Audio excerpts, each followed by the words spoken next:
تحياتي الدافئة لكم. هواية ناس يستغربون لما يشوفون كفيف طالب شلون يقرأ، شلون يكتب، شلون يروح، شلون يجي. كل هاي التساؤلات في بال الناس. وطبعا كثير من المكفوفين يعانون من الصعوبات الجمة خلال دراستهم نظرا لعدم وجود الإمكانيات المتاحة. ولكن ضيفتي طلعت الأولى على جامعتها، على جامعة الموصل، وما اكتفت بهذه الدراسة الأكاديمية بل أكملت الماجستير إلى أن حصلت على وظيفتها، وتحدت كل الصعاب رغم ظروف البلد اللي مروا به واللي وقع عليهم بصورة مباشرة وأضرهم هي وعائلتها، ولكن قدرت توصل للي تمنته. مينا رغيد ضيفتي لهذه الحلقة، حياك الله ست مينا. يا أهلا وسهلا، أهلا وسهلا بك أستاذ معاذ، وشكرا لقناة آي نيوز على الالتفاتة الرائعة. الله يحفظك ويخليك. ست مينا، حضرتك طلعت الأولى على جامعة الموصل، أولا شنو تخصصك؟ طبعا مينا رغيد خليل، حاصلة على بكالوريوس لغة عربية وآدابها، نحن نقول هكذا في اللغة العربية وآدابها. وأيضا حصلت على الماجستير في اللغة العربية تخصص النحو. وحاليا أنا قبل ما أنه أكون ماجستير كنت موظفة بالجامعة نفسها كمعيدة، وبعدين قدمت ماجستير، وحاليا هسه أنا تدريسية. طيب، طلعت الأولى على الجامعة على كلية الآداب صح؟ نعم. شلون قدرتي توصلين لهالمرحلة؟ يعني اليوم الناس المبصرين أغلب الناس هو ما يقدر يوصل لهيك مراتب. زين أنت كفيفة، يعني نعم. شنو اللي اعتمدتيه؟ شنو اللي سويتيه بحيث وصلتي لهذه المرحلة؟ شوف يعني أستاذ معاذ، هو كطالب، يعني كطالب سواء كان كفيف أو مبصر، إذا أنت يعني تخلي ببالك هدف وتسعى إلى أنه تحقق هذا الهدف وتؤمن أنه أنت راح تحقق هذا الهدف، أكيد راح يتحقق. يعني هو ماكو شيء صعب، يعني هو يعني أنا أقول لك هو ماكو شيء يجي بالسهل، خلينا نقول، لكن هو ماكو شيء مستحيل. أنا أقول كل الأشياء أنه دائما بالبداية هي صعبة، هي يعني بها مشاقات وبها معاناة، لكن هي ما مستحيلة يعني. طبعا أنا بالبداية يعني أنا من دخلت لغة عربية كانت عن رغبة ملحة، يعني كنت أعشق اللغة العربية، أعشق الشعر، أعشق النحو اللي هو القواعد اللغة العربية، النحو نحن نسمينه. فمن البداية خططت أنه أنا لازم أكون الأولى. لعشقي للغة العربية قلت ما ممكن أنه هذا العشق للغة العربية يكون بدرجة أقل من الدرجة الأولى. فخططت أنه أكون الأولى. طيب، الشخص لازم يسير على مسار واحد، يعني أنه أنت مثلا أنت كطالب بدأ تدخل مرحلة أولى، تحضر محاضرات، تتابع مع الأساتذة، تكون نشيط، تشارك دائما بالحوارات وبالنقاشات، وانت بالامتحانات تحضر دائما، وبالدراسة اليومية تحضر. هذا لازم المرحلة الأولى والثانية والثالثة والرابعة على نفس الوتيرة. يعني ما يتغير الدافع عند الطالب، نفس الزخم، نفس الشيء عنده، نفس الخوف. هسه أنا ماجستير نفس الخوف، لا يكون درجة أقل. طيب ست، يعني أنا هذا استوقفني أنه لازم تحضر، لازم تقرأ. شلون كنت تقرين؟ نعم، يعني أنا بصراحة أثناء الجامعة كنت عندي موبايل. كان قبل بعد يعني نحن موبايل الأجهزة اللي كانت على الدقم بدون لمس، نوكيا. نعم. كان نوكيا، أذكر موبايلي كان نوكيا. كنت يعني جدا جدا أحبه. فيعني كانت والدتي تقرأ، تسجل صوته. طيب. تسجل الصوت كان بينه. طيب. تسجل صوته وأنا بعدين أرجع المادة العلمية شنو مثلا 15 ورقة 20 ورقة المادة العلمية تقراها، يعني مثلا تطول ساعة، تستغرق من الوقت. ينتهي التسجيل وبعدين أنا أرجع أسمع الصوت وحدي. هكذا يعني كنت. طيب يعني أيام الموبايل النوكيا نعم كان يعني حتى الذاكرة اللي هو احنا المعروف عندنا الرام، يعني أقصى رام 2 جيجا. نعم. طيب يعني شلون وهو هاي الموبايلات يعني خلينا نقول مو أجهزة متينة وقوية تتحمل هلقة التسجيل. نعم. ونفس الوقت أنه لازم هي عينها بالموبايل، عينها بالكتاب، وممكن لازم الموبايل. شلون اجتازيتي كل هاي المراحل؟ طيب هذا هم يراد له شحن، يراد له وبالإضافة لهذا أكيد أنت تتصلين بيه، والرام يراد له سعة. شلون تعاملتوا ويا كل هاي المشاكل؟ نعم. يعني هو موبايل النوكيا بمرحلة أولى كنت أستخدمه إلى نص السنة، وبعدين أنا بال 2013-14 انقبلت بالجامعة.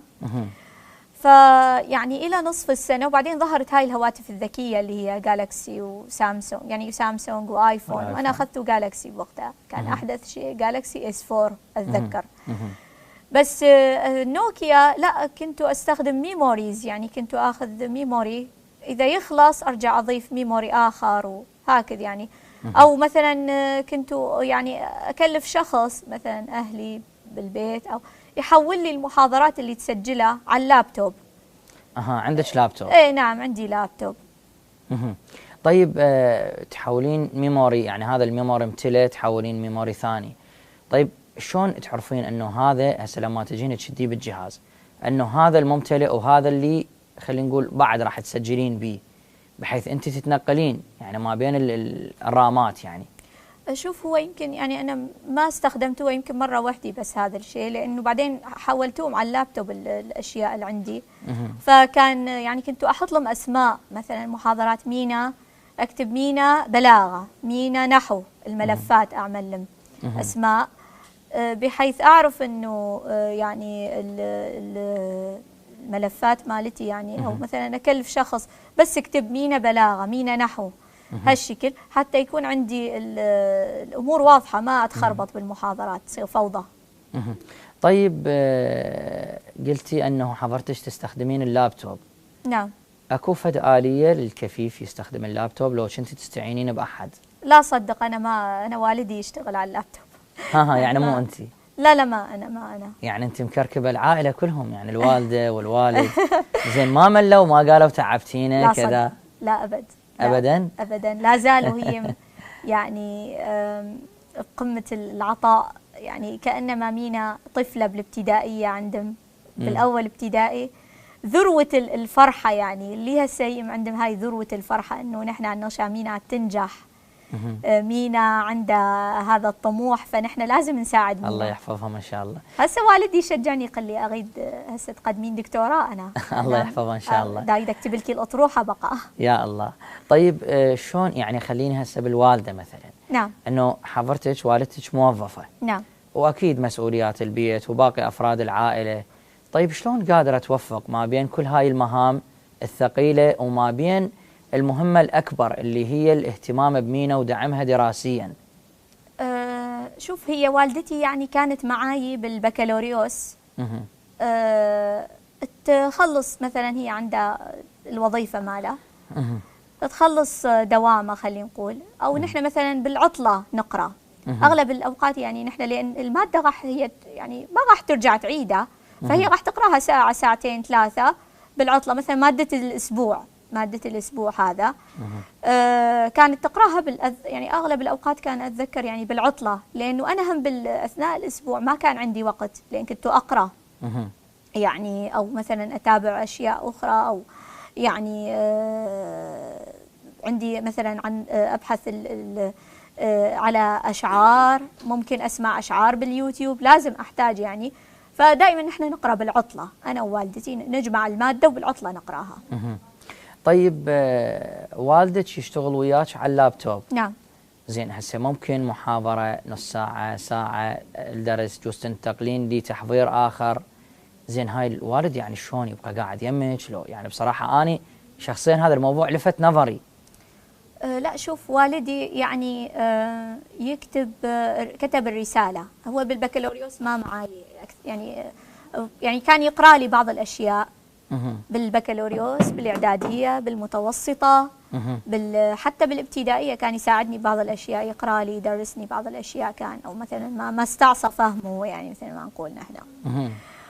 بس هو بالماجستير كان وقته الاكبر اللي لا عندنا وقت، نحن نخصص وقت، يعني نقسم الوقت. مثلا هو ساعة 9:30 أو 10 بالليل إلى ساعة 1 بالليل، 2 بالليل، هاي أثناء كتابة الرسالة يعني كنا. فأنا أحكي لك هذا الشيء، يعني أثناء كتابة رسالة الماجستير كنا هذا الوقت يعني كنا دائما نخصصه ونقعد نكتب الرسالة كل يوم كل يوم هكذا يعني. طيب ست مينا، كثير من الشباب اللي بعمرك يعني ما عندهم ذاك الاهتمام باللغة العربية، خاصة تدرين انت اللغة العربية هي صعبة، بالإضافة إلى أنه اليوم أغلب الشباب اللي يميل للإنجليزي أو للفرنسي، يعني حتى بالأحاديث العامة. شنو هذا الشغف، شنو السر اللي عند مينا خلاها شغوفة باللغة العربية؟ طبعا راح أسمع من عندك الإجابة ولكن بعد الفاصل. مشاهدينا فاصل وراجعين، لا تروحون بعيد.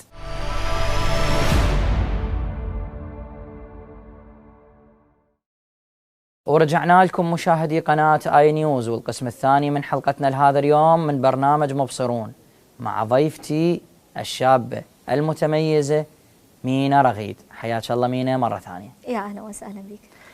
أرجع إلى سؤال اللي سألتك إياه قبل الفاصل، شنو سر هذا الشغف باللغة العربية عند مينا رغيد؟ نعم، هو شوف أنا كان عندي هذا الشغف من الخامس، يعني نحن دائما اللغة العربية ندرسها بالخامس ابتدائي، رابع ابتدائي تدرس نحن بوقتنا، يعني قواعد اللغة والأقسام الأفعال والإعراب، يعني نبدأ بالدراسة، نتدرج بعدين إلى السادس، يعني السادس بكالوريا خلينا نقول، أو الوزاري بعد. نعم. فأنا كان عندي هذا الشغف. أنا بالخامس ابتدائي أتذكر جبت درجة كاملة باللغة العربية، 30 من 30 بالقواعد. ما شاء الله. هاي أول امتحان يعني كان. فأذكر يعني رجعت، هاي حادثة يمكن يعني أذكرها دائما، أتذكرها وهي اللي يمكن تخليني يعني أتشجع أنه أكثر أواصل. رجعت وأحكي لأهلي أنه أنا لغة عربية حبيت اللغة العربية وجبت 30 من 30. فأذكر عمتي أخت والدي قالت له هاي بنتك من البداية درجة كاملة باللغة العربية، زين هاي إذا تكبر إيش راح تكون، يعني إذا تصير أكبر وراح تدرس أكثر وتعرف أكثر إيش راح تكون. وهي دائما كانت تشجعني إنه أروح لغة عربية. فعلا فعلا. حلو التفاتة، يعني أنتم ظاهر أنه عائلة مثقفة يعني ومهتمين بمجال العلم. طيب مينا، على ذكر القواعد وأخذت 30 من 30 بالقواعد، شلونك ويا الإنشاء؟ يعني دائما احنا نشوف أغلب الطلاب يعانون من الإنشاء، حتى معلمين اللغة العربية أو مدرسين اللغة العربية دائما ما ينطون درجة كاملة على الإنشاء. شلون كنت ويا الإنشاء؟ والله أنا أيضا نفس باقي الطلبة، هم ما كنت آخذ درجات كاملة. يعني نحن كنا نبذل جهدنا نكتب، بس هو ما كل شخص يحب القواعد هو يعني يكون مبدع بالكتابة. يعني هاي أنا حتى يعني خلي أنطي فكرة للمشاهد، أو نحن هسه كتخصص تدريسيين وصلنا إلى مرحلة ما كل شخص تخصصه لغة عربية أو تدريسي باللغة العربية، أو حتى وصل درجة يعني شهادات عليا، شهادات عليا مثلا، ما كل شخص هو شاعر، ما كل شخص هو كاتب. صح. يعني ربما يحبون هذه الفكرة السائدة عند الناس، أنه أنت مو لغة عربية. طبعا نفس الحالة هسه احنا نواجهها جماعة التاريخ، انه دائما نسأل انه انت مو اختصاصك تاريخ، ليش ما تعرف هاي؟ لا ما هي يعني الناس يتخيلون انه انت لازم تعرف كل شيء. لا طيب مينا، انت ذكرتي انه 2013 2014 دخلت انت للجامعة. نعم. هي صح من بعد 2003 ظروف البلد بالذات مدينة الموصل مرت بأزمات وإرهاب ومشاكل، وأنت دخلتي للجامعة بقمة الأزمة، الحرب ووجود احتلال داعش الإرهابي بلغ الذروة. نعم. هذا شنو كان تأثيره عليك؟ وأكيد طبعا هو على العائلة، بس بالذات أنت كفيفة وطالبة جامعة. طبعا يعني هو يعني أنا تركت الموصل لأن أنا كنت أسكن بالموصل. مه. تركت الموصل وقت أنا كنت قاعدة أؤدي امتحانات نهاية السنة المرحلة الأولى بكالوريوس. مه. وتركت الموصل، يعني أذكر تاريخ 10/6 تركت الموصل يعني أنا. مه. صراحة يعني أكيد هي تأثر، يعني إنه أنت تركت المدينة، تركت البيت، تركت الجامعة. مه.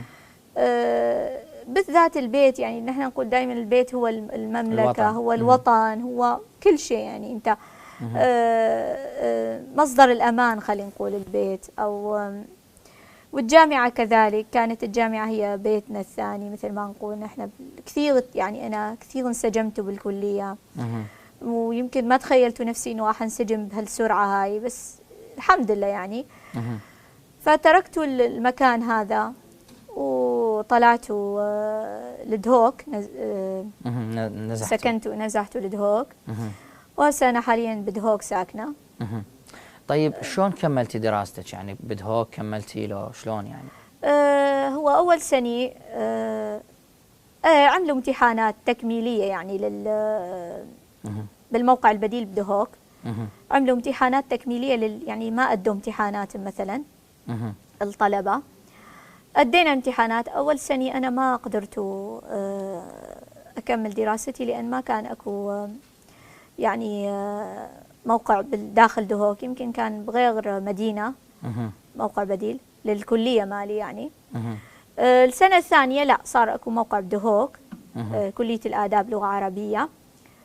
فالحمد لله كملت المرحلة الثانية والثالثة والرابعة بالموقع البديل بدهوك، جامعة الموقع البديل لجامعة الموصل يعني بدهوك. وأساتذتي نفسهم يعني هي نفسهم الأساتذة. نعم. وطيب مينا، يعني هي أولا واحد مثل ما ذكرتي أنه يترك بيته ويترك مدينته ويترك جامعته، هي بحد ذاتها هذه إلها فد تأثير نفسي سيء طبعا. وأكيد المكان اللي قعدتوا به قد يكون بالنسبة لكم ما مريح أو يعني من هالأمور، وتنقل ما بين أكثر من موقع، هذا ما له تأثير أنه خلى مينا تتراجع، يصير عندها إحباط، مستواها الدراسي يبدأ يتراجع؟ يعني هسه ممكن غيرك يقول أنا أصلا أترك الدراسة يعني. لا بالعكس. يعني أنا وصح نحن تأثرنا كلتنا نفسيا كعائلة، وكم يعني أنا نفسي كمينا تأثرت نفسيا، لكن هو تعرف الزمن كفيل أنه يحل كل المشاكل. نحن دائما نقول هاي المقولة، الزمن كفيل. فهي فعلا أول سنة يعني لو كان أكو موقع أو لو كان أكو دوام يمكن ما كنتوا يعني ما كنا مهيئين كلتنا كطلبة أنه نداوم. السنة الثانية لا الحمد لله شوية أحسن، كان الوضع شوية طقنا يعني أنه نستقر نستقر نفسيا يعني خلينا نقول. كتراجع لا ما ممكن، لأن أنا خططت من البداية، قلت لك أنه خططت لازم أكون الأولى بأسوأ الظروف، لازم أكون الأولى. ما شاء الله. طيب حصلتي على تعيين حضرتك بجامعة الموصل؟ نعم. بدأتي بالتعيين معيدة صح؟ نعم. طيب أول شيء خليني أسألك، شلون قدرت تحصلين على التعيين بالوقت اللي الآلاف وبعضهم حتى يطلعون أوائل وما يحصلون تعيين؟ شوف، هو كقانون أنا تخرجت 2018 من الجامعة بكالوريوس، معدلي 98.009. ما شاء الله. أي. طلعت الأولى على الكلية، الأولى على قسم اللغة العربية، والأولى على كلية الآداب، والأولى على جامعة الموصل. ما شاء الله. نعم. فمن ضمن يعني من ضمن الآليات خلينا نقول القانون العراقي الأول على الكلية يتعين يعني يتعين معيد إنه رأسا. فجاء أمر وزاري لكل الأوائل على الكليات بالعراق، أسماءنا كلتنا بهذا الأمر. يعني أتذكر يمكن والدي قال لي 400 وكسر شخص يعني من الأوائل أنتم اللي تعينتم. جاء الأمر الوزاري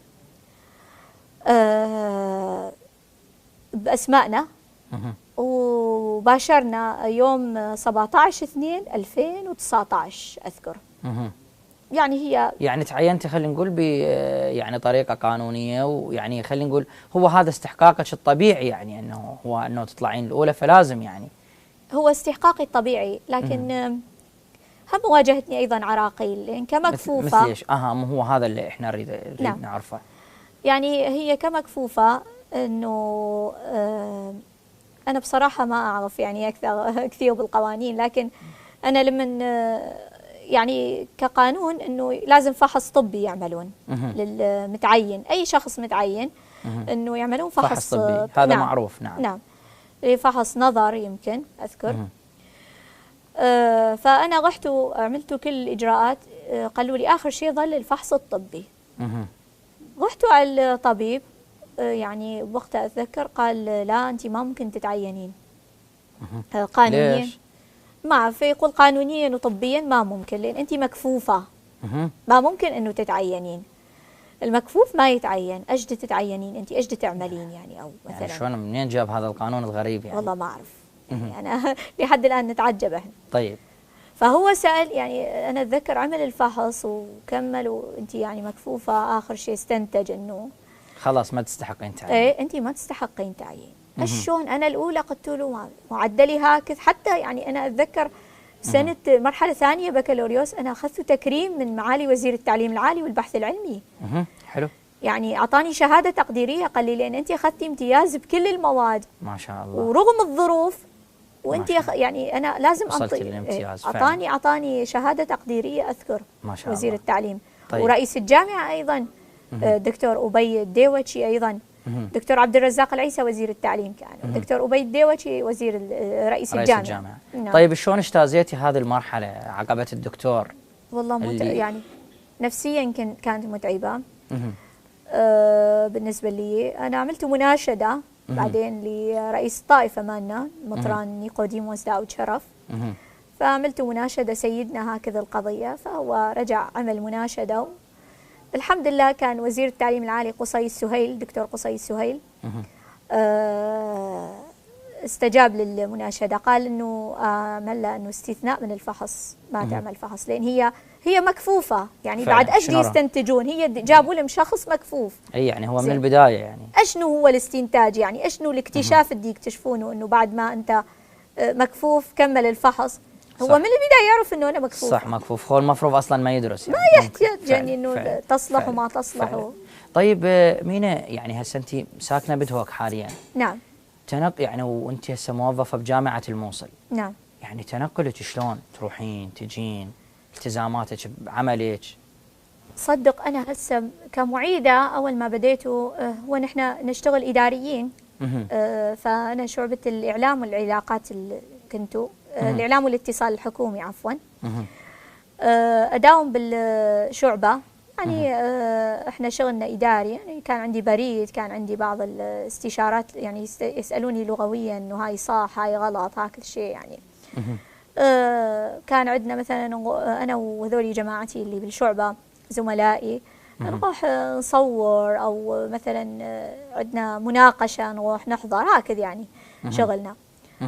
كتنقل والله يعني أنا والدتي تروح معي وتجي، لأن هي أيضا موظفة بالجامعة. فهي والدتي معي، عندنا اشتراك نروح ونجي من دهوك للموصل. اشتراك حتى نوضح للمشاهد، يعني الخط سيارة توديكم وتجيبكم. نعم، خط تنطوا أجور شهري. في مدينة الموصل يسموه اشتراك، يعني خط ايه. نعم. طيب مينا، إذا أريد أختم وياك يعني بصراحة. نعم. أنا يعني حقيقة بحوزتي الكم الكبير من الأسئلة. نعم. ولكن وقت الحلقة ما يسمح. بس خليني أخذ من عندك رسالة لكل الناس اللي بعمرك، وبعضهم الله سبحانه وتعالى منطيه 5 حواس وصحته زينة وكل شيء ما عنده، لكن للأسف تركوا الدراسة وصاروا عالة على نفسهم وعلى أهلهم يعني، وعلى مجتمعاتهم، لا دراسة لا عمل. شو تحبين تقولي لهم؟